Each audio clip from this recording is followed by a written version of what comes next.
Chapter 25, My Sugary Fate. Before today, it was safe to say that my mom was not comfortable in the spotlight. It was really hard for her to be in front of people.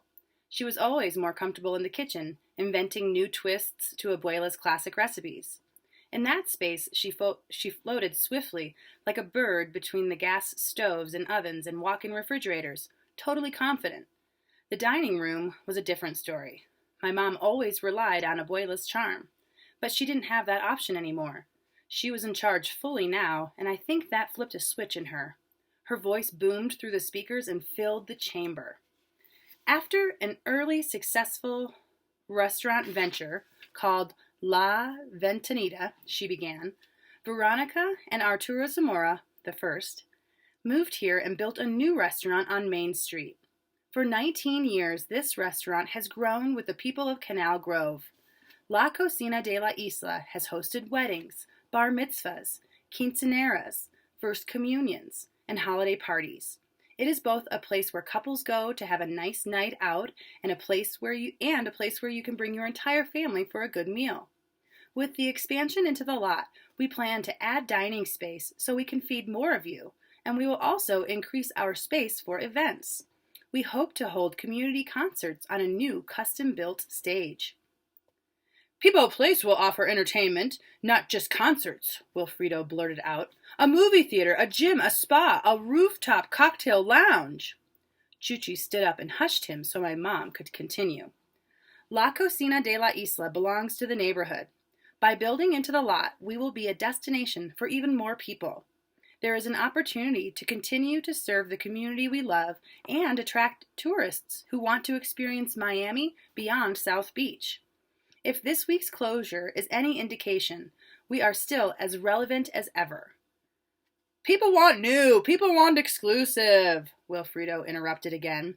People want a VIP experience, not dusty decor and uninspired recipes.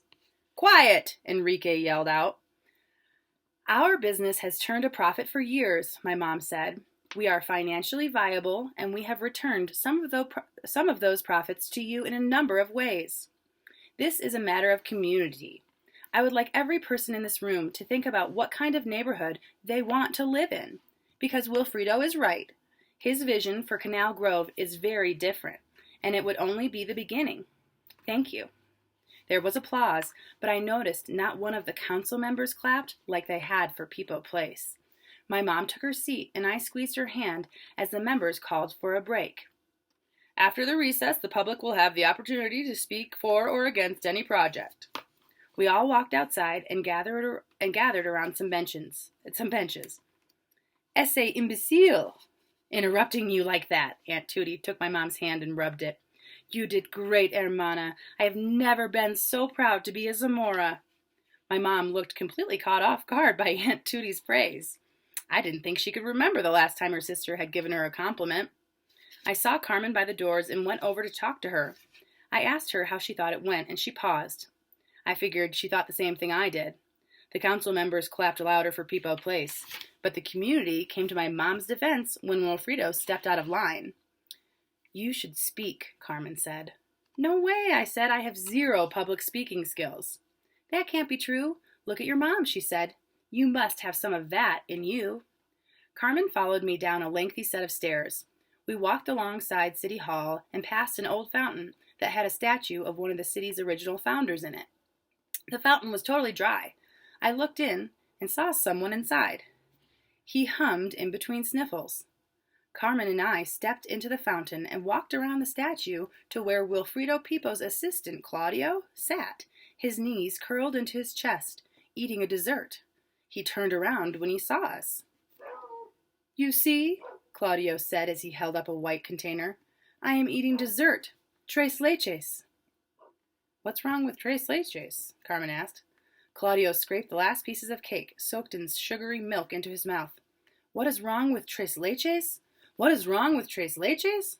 We both nodded. I haven't had sugar in 2 years. Wilfredo is a total control freak. He forbids his assistants from gaining even 1 pound. Do you know how much sugar is in tres leches? Do you? A lot? I said. A lot. Claudio shook his head and mumbled. What happened? I asked. Claudio began to tell us that Wilfredo had just fired him. Why? Because I didn't bring enough postcards of People Place, and because I didn't defend him when people told him to be quiet in the hearing. But he was interrupting, you know. It was inappropriate. Well, you're right, actually, I said. Really? He said as he looked up, a piece of tres leches dangling from his mouth. You know, I hope you guys win. We left Claudio to savor the aftertaste of his hard-earned dessert and returned to the council chamber. This is about a lot more than just our family, I told Carmen. It's about what's best for the neighborhood. You should go up and say that, Carmen said. But will the members listen? I asked. Will they care? Carmen pulled me close. Convince them, she said. My heart beat fast and my cheeks burned with nervous energy. You think I can? Absolutely, she said. I didn't know what it meant. I didn't know what I was exactly supposed to feel, especially since she never actually told me she liked me.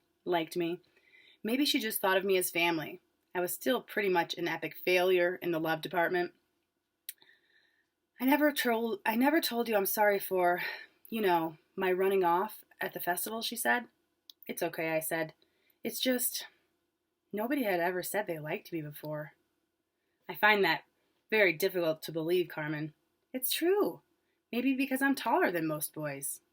I don't know, but nobody has ever just flat out told me they liked me. Well, I never told anyone I liked them, so I guess there's a first for both of us. She lifted her eyes to meet mine.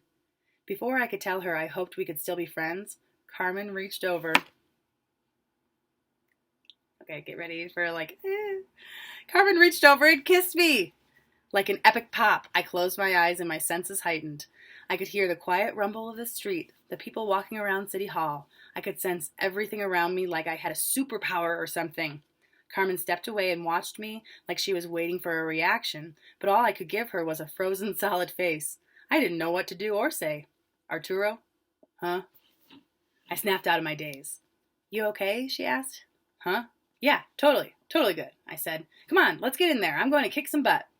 Carmen laughed and we both walked back into the chamber. I took the seat next to my mom again. Then something crazy came over me. I didn't know what it was. Maybe it was Carmen saying she believed in me. And, well, that stupendous kiss. Maybe it was the thought that Abuela would be watching me. Maybe it was Abuelo's letters, which spoke of courage. I didn't know, but I decided I'd speak in front of the whole neighborhood. That's the end of the chapter.